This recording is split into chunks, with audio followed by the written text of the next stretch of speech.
We are Be Well Health and Wellness Consultants, and we're inviting you into our toughest and most honest conversations with each other. We believe in honest, educated, science-based health promotion and that everyone should have access to this kind of information. Tune in to hear our hearts for you as we uncover the not-so-pretty side of the health and wellness industry on the Healthy is Hard podcast.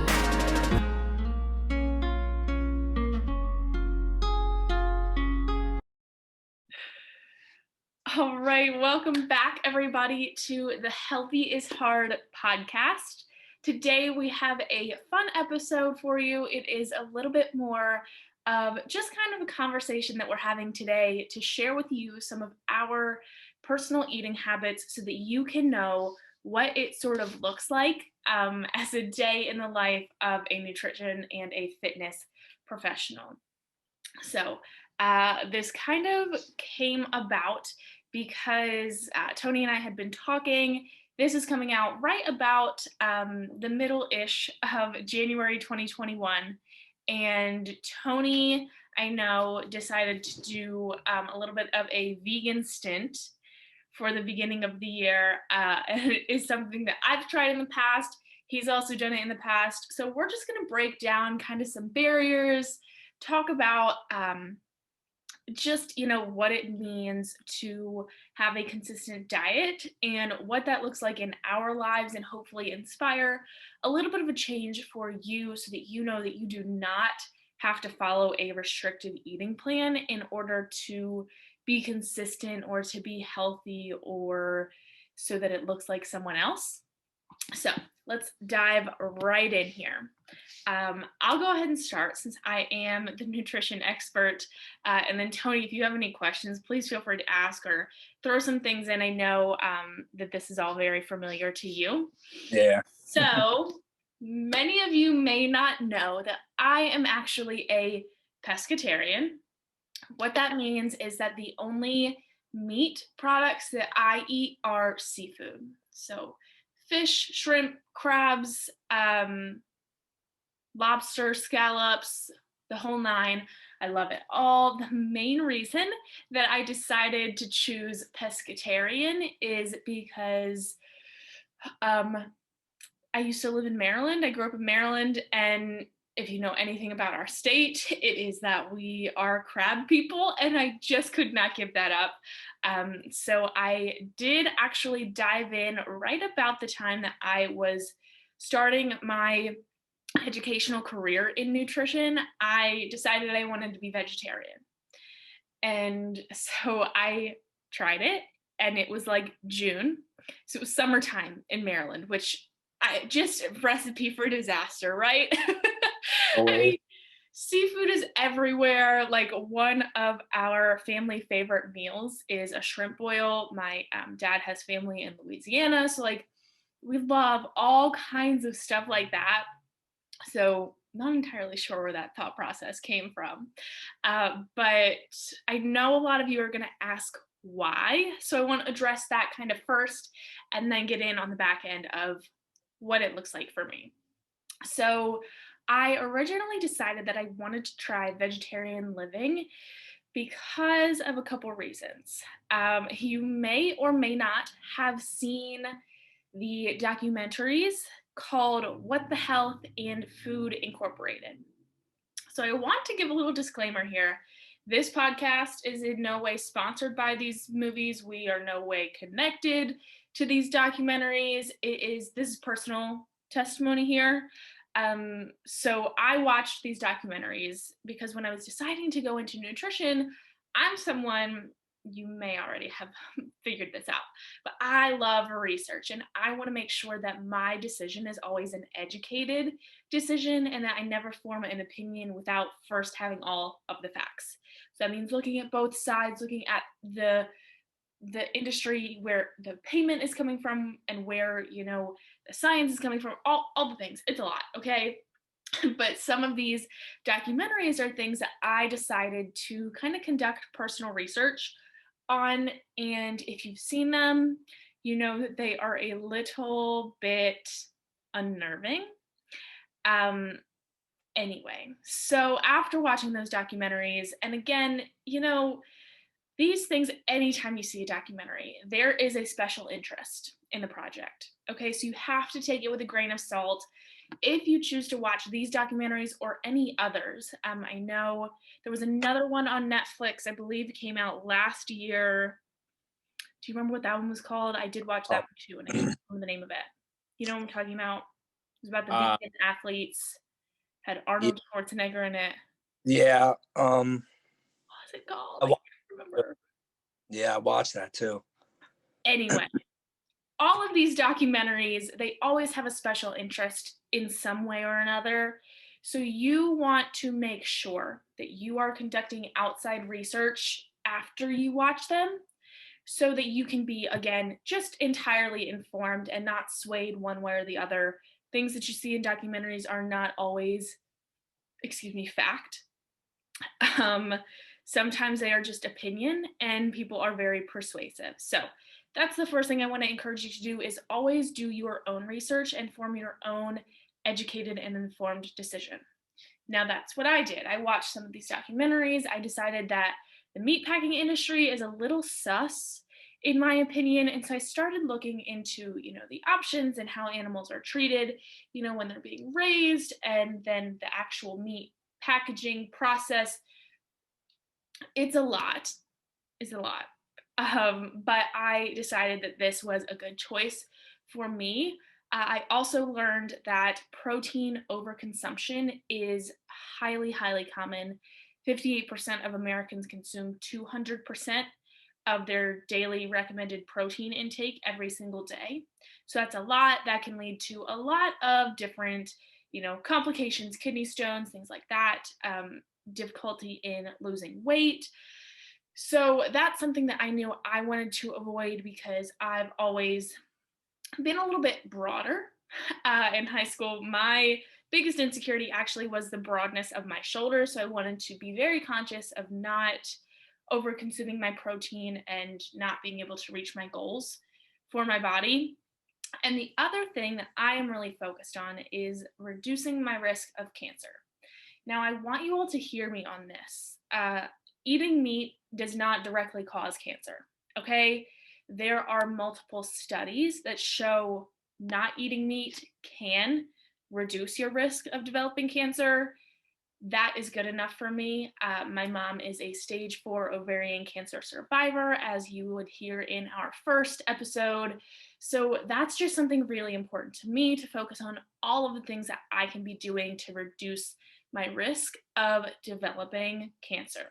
So again, there is no causation. There is some evidence to show that, living this lifestyle may put me in a better place, may reduce my risk, and may reduce the risk is good enough for me.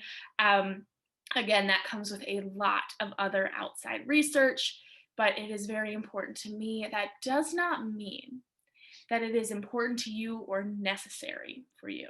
Okay, so if you heard that and you're kind of like, oh, I also have someone in my family, and that's something that, I'm really conscious of and want to be focused on, then please reach out. I would love to kind of give you some more ins and outs on this and help you, with your individual health journey, decide what is the best avenue for you to follow. This is my personal story. It is not medical advice. It is not client coach advice. Okay, this is just us sharing our lives with you. One, for transparency, so that like, we are not perfect. I had part of a cookie for breakfast today because sometimes it really do be like that, okay? We just want to be always honest with you guys and share some tips wherever we can. But we never want you to think or believe that our way is the best way, okay? Everyone has their own individual journey and it is amazing. So mine might not be right for you, Tony's might not be right for you. Maybe it is, but that is something that you need to talk with a nutrition professional and a doctor about before embarking on all of this, okay? So that's another thing. Please be advised that I am honest and open and sharing with all of my healthcare providers about my diet and about the vitamins that I take. Actually, it's only one multivitamin.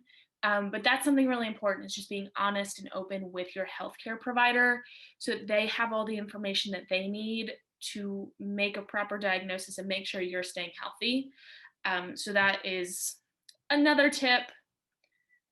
I just think it's good to be honest, especially when Do we're talking diet.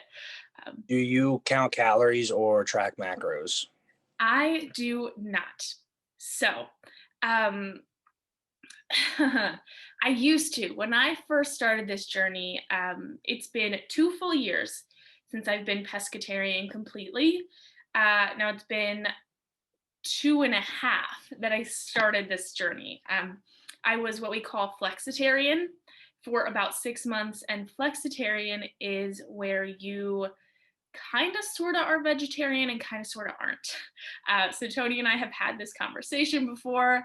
Y'all, I used to love chicken wings. So about once a month, I would allow myself one day where I would have a meat meal, and almost every month for those 6 months, it was chicken wings. Um, and so it's just something I really enjoyed. It was something I wasn't quite ready to give up. However, when I started doing that, I noticed that I would feel like more tired and heavy and lethargic after I would eat my meat meal, or my cheat day, some of you would call it. And so I just decided that, it wasn't necessarily worth it to me. Sometimes it made my stomach hurt. And so I decided to dive full into the pescatarian lifestyle.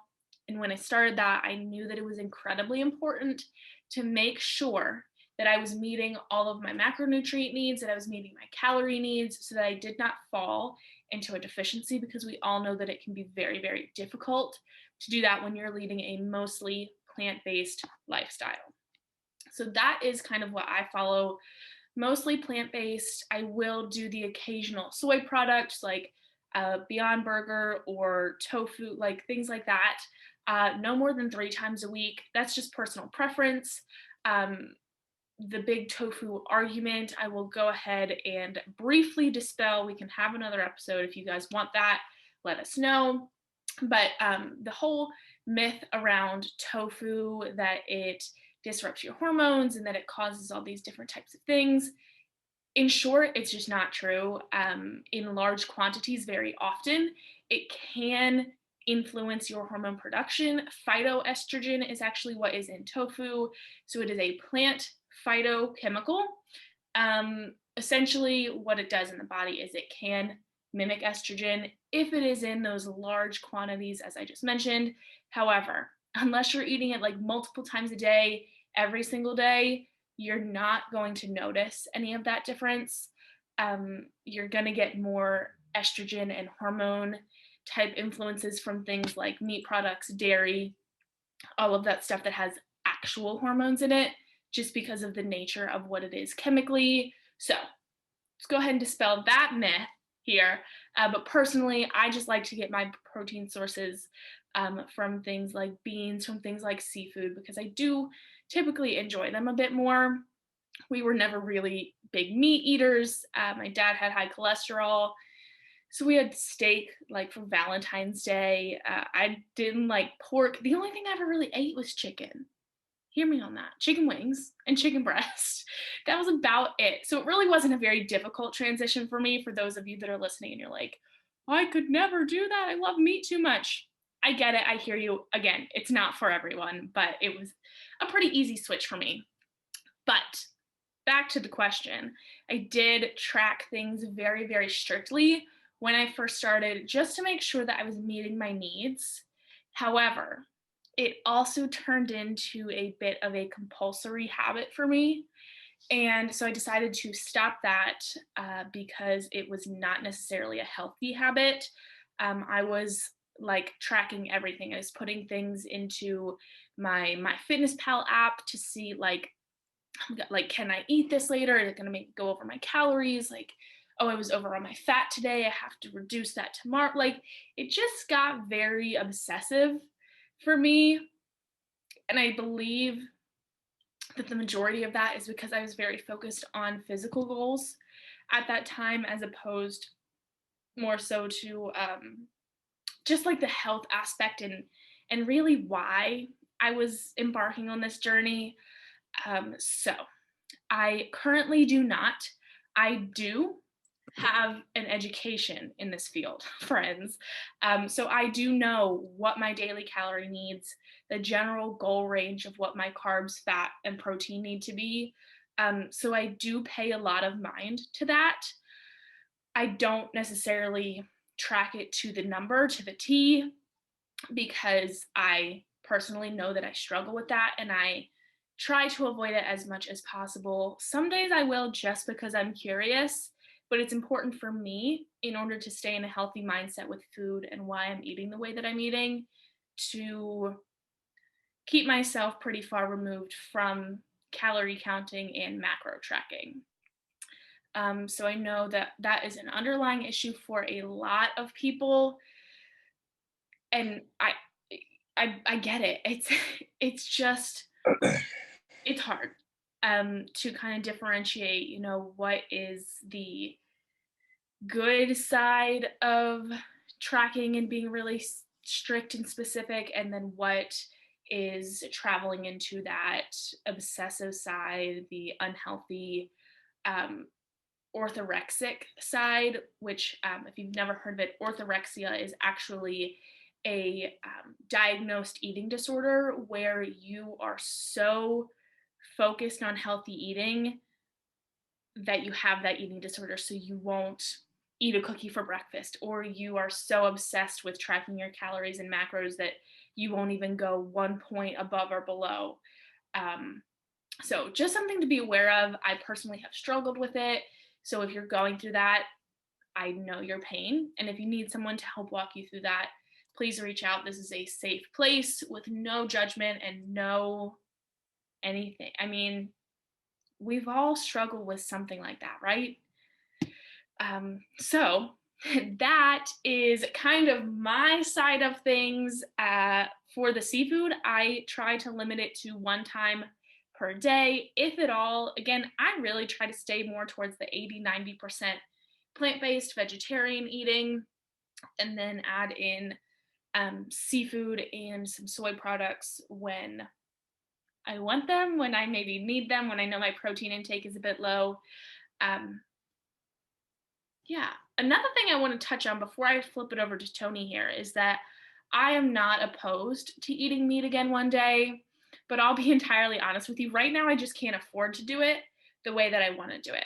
So if I decide to eat meat again for personal reasons entirely, I want to make sure that the source of it is a local butcher for any type of meat I get. So that'll be pork, beef, chicken, turkey, like anything. I want it to come from a local butcher, locally raised, so that I know not only where it's coming from, but what they're eating, what is in the ground that they are walking on and living on, and then also the methods of packaging and preparation for consumption, because again, that is something that's really important to me. Yeah, so right now I can't afford to do that because I will not lie, is not very cost effective for a lot of people. I definitely would encourage you that when you can, talk to a local butcher, maybe even just try, a couple of things, get a pack of ground beef from them or get some really high quality steaks. Will tell you that the price tag is because the quality is so much higher, but it's also important to me that I get to support a small business when making that transaction instead of paying the big man that runs all these crazy chicken farms across the United States and all the things. So that is me in a nutshell. That is my day-to-day dietary habits. And so now we're going to flip it over to Tony from the fitness side and kind of what he does so that you all can have both ends, because I am more so focused on, we've talked about this before, the chronic illness prevention aspect, whereas Tony's specialty and focus is in a healthy body and healthy mindset and the personal training fitness side of all that. So they may be very different, but you may be surprised that they may be a little bit more similar than you thought. Yeah. So if you remember what my past was, how I was overweight and I lost all that weight, my diet was literally the exact same for 8 months straight. From Monday through Sunday, I ate the same similar meals every single day, tracking the calories to the T. I was like one of those people that, like, if I didn't get my macros, like I went to bed in like a very bad mood. And it's mentally draining. And I mean, that was what, 3, 4 years ago that I did that for 8 months straight. Yeah, I lost the weight, but did I do it correctly? I was probably eating 1,400 calories a day. Wow. And Wow.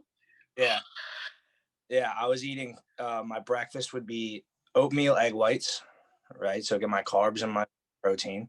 And then my lunch would be rice, chicken, and broccoli. My dinner would be rice, chicken, and broccoli. And then my 2 snacks for the day would be a protein shake and a protein bar. It's literally all I ate. And I hated it. I hated it. I bet. And so, and when I did that, I was not educated in any nutrition, any fitness. I didn't ask anybody for help. I kind of just did it myself. Um, I got it done, but I didn't do it strategically, because now it put me in a bad mindset of my nutrition now, because anytime I say I want to do a diet, I do not stick to it whatsoever. Just like me and you talked about it, how I tried the vegan out for the first part of the year. It lasted a solid 2 weeks. In my head, it's like I can't restrict myself, because I also, during 2020, I kind of ate anything I want. Like, I gave up on trying what I wanted to eat. And I was like, all right, let me start off the year by putting great nutrient dense food into my body, nourish my body well and see how I feel. I felt great, but I also, probably in 2020, I was probably eating 4,000 calories a day. And now eating vegan, it's so nutrient dense rather than calorie dense that I was eating maybe 1,000 calories a day. It was great quality food, but at the same time, I'm used to having a lot more, because I didn't change my workouts whatsoever. That was the biggest thing. I still try to lift as heavy as I can without putting risk of injury to me. And I started to run a lot more, so I was burning a lot more calories. And when you're eating a vegan and it's not that many calories, it's kind of hard, especially mentally. But I started feeling it physically. I felt clearer in the head, but then physically, I felt my muscles being a lot more sore for a longer period of time. My joints were not as functional because my muscles were so tight. So everything just started going downhill from there. So I've done it for so long and counted foods. I can grab food out of the fridge without even having to track it. And I just mentally know how much carbs it is, how much fats, how much protein. And you probably feel the same way. You can eyeball it and you know how much calories you're getting. It's people are like, how'd you know that? I'll be like, they're eating something. I'll be like, that's 180 calories out of your pocket. And then they turn around and look at it, it's 180 calories. And you want to know how we know that? Practice, practice, practice, practice. That did not happen overnight. I promise you.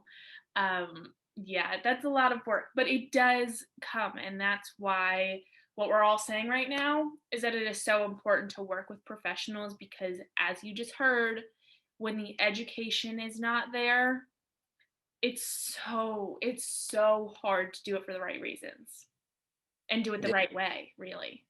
Yeah. And it's hard because I'm Italian. So I grew up eating nothing but meat dishes. Right. Antipop. You got like chicken, like you said, chicken wings. I might be clinically addicted to chicken wings. Sushi is another weakness of mine too. Sushi's not as bad, but that sticky rice, it can get you really bloated and you feel like crap for like a whole day. The next day you feel good because you're fueled up. But Right. so my diet as of now is, I wouldn't say, because you have the 80-20, 80 balance, 20 do whatever. I'm probably more, if I had to be real, probably a 60-40. I eat a quality breakfast. Like my breakfast is like eggs, avocado, maybe some like whole grain toast with a lot of grains and fiber. My lunch, or I don't really eat a lunch. It's more of like a snack. So I'll have like an apple or a banana with some raw peanuts, almonds, and some cranberries. But then my dinner, when I get home and I'm home for the rest of the night, that's when I just, whatever I have or whatever I'm in the mood for, I go for it. And it doesn't, because a lot of the time, like I said, it's draining mentally. Being an overweight person for so majority of your life, you have so many insecurities, and I still do. Even though people say I look good, I that goes one ear out the other. Myself in the mirror, and I'm like, all right, I can fix this, this, and this. I need to stop eating this. I need to stop eating this. I need to start doing this.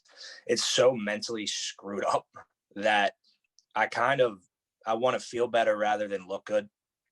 Because I look at other people too, and you have to look out of perspective. You see these people, they're living the happiest lifestyle. They seem happy all the time. They might not have the best looking body, but hey, they're enjoying their life. And that's kind of my goal is I need to stop being so insecure about my body image and actually start laughing at, and not worrying about things, because it's really not.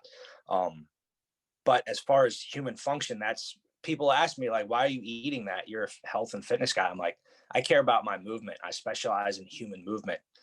Nutrition is not my field. Yeah, it's a big impact on your movement, but I also don't put my focus on that. And that's just my personal opinion. So And it's really funny that you brought that up, because my question to you was going to be, you said, honestly, you're more of a 60-40. And to people listening, that is so okay. A lot of days I'm at 60-40. Like when we're talking about just like the quality and yeah, nutrient density of what we're eating, that's probably about where I'm at, y'all. I love wine, I love beer, I love ice cream, I love cheese. It doesn't have to look perfect. But my question to you was going to be, when you're eating that way, are you happy? Are you enjoying what you're eating? at the end of the day, it's all about moderation. Because I mean, Right. growing up as a kid, you have these teachers, and I'm not knocking teachers, but they tell you, oh, if you eat bacon, you're going to lead to a heart attack. If you eat a slab of bacon every single day of your life, you're most likely to have a heart attack. But Exactly. once or twice a week, why is that a big deal? If you're burning those calories right back out, putting it to use at least, then you have nothing to worry about. Now, if you have health conditions, obviously it's a different story. Um, Also, it kind of just popped in my mind before I lose it. The documentary you were thinking of was The Game Changer. Yes. See, I Yeah. knew that was going to happen. That's another thing with the documentaries. I watched The Game Changer. I watched What the Health. Um, and it's true. Like, as far as protein, you don't need that. You don't need, if you're 250 pounds, you do not need 250 grams of protein. I'm 225 pounds as we speak. All right. I, and like I said, I don't track my calories. I don't track my macros. I eyeball it. I eat probably 65, 70 grams of protein a day, and I'm still getting muscle on me. I'm still running. I'm still functional. It's don't be so now if you're a pro bodybuilder, using the supplements, using the steroids and all that. Yeah, your muscles are in a fast state of recovery, so they need as much protein synthesis as they can. So that is a whole different story. But if you're just the average Joe Schmo that likes to work out with his buddies and build some muscle, you don't need all that. You truly don't. It's the workout that you need to focus on, not the amount of protein you're eating. If you're not properly breaking your muscles down, like at the end of the day, if you're not working your muscles the right way to grow, then nothing's going to change. Don't just go into the gym and say, oh, I'm going to get a pump. Oh, I look so big, but that pump goes away in 2-3 hours. You're right. And Eating 250 grams of protein for a guy that's 180 pounds does not mean you're going to get bigger. You're just going to add more risk to kidney failure or organ failure. You're just putting bad quality food. right. And the thing with animal protein is the cholesterol. And, plant-based protein is probably the best quality protein you could get. So adding more of that into your diet rather than the animal product is going to benefit you even more because it's just so much more absorbing for your body. Absolutely. Plant proteins are actually the leanest form of proteins because they don't have that saturated fat typically. Now, some plants do have saturated fat. We know that coconut oil is very high in saturated fat. But for the most part, that's another thing. If you take away something from this podcast, take away that using lean protein to describe an animal protein is technically not entirely correct. There are definitely, of course, leaner sources of animal proteins, one compared to another. However, your leanest, most, as Tony said, bioavailable, well used by your body source is going to be those plant proteins from nuts, seeds, beans, so many things. Your vegetables, friends, have protein, okay? They may not be a whole ton of protein, but they have protein. And that's where we start to get into that area of like where you're getting too much because you don't realize that a lot of things that you're consuming in a day have protein and it really starts to add up. Yeah. So that feels like a really good place to stop. That was really fun. I'm so glad that we got to do this. And it just felt right to talk with you all and share, our personal journey and some of the struggles that we still have today, and encourage you that it can be done without the calorie counting, without the macros, without the restriction, without being hyper focused on, what you're supposed to do, and really leaning into that enjoyment of food and the respect of what it does for your body. So Tony, thank you for sharing and being so open and vulnerable with us today. It was really a privilege to hear your story and kind of how your thoughts and diet have evolved since you really started your journey. So thank you very much for that from me and on behalf of all of our listeners. So thank you guys for sticking with us today. We hope that you enjoyed this episode. Let us know what you want more of. Send us a comment, send us a message. We love to hear from you guys. We got a couple of messages this week. So we will be coming to you very soon with an episode on some kidney and liver tips. We've gotten lots of questions about that episode. So be sure that there will be new episodes with lots of fun and exciting health tips for you. If you haven't already, subscribe to the show so that you get updates whenever we post those episodes so you can get healthier and have the tools that you need to build a healthy mindset and healthy habits, one small tip at a time. All right, thanks guys. We will talk to you soon. See ya. It was our greatest honor to take up space in your world today. Please share this episode to your social media pages and tag us at BeWellHWC. Cheers to you, friend, for choosing better for yourself starting today. It won't be easy, but it'll be worth it. Subscribe to the show and learn how to make healthy less hard, one tip at a time.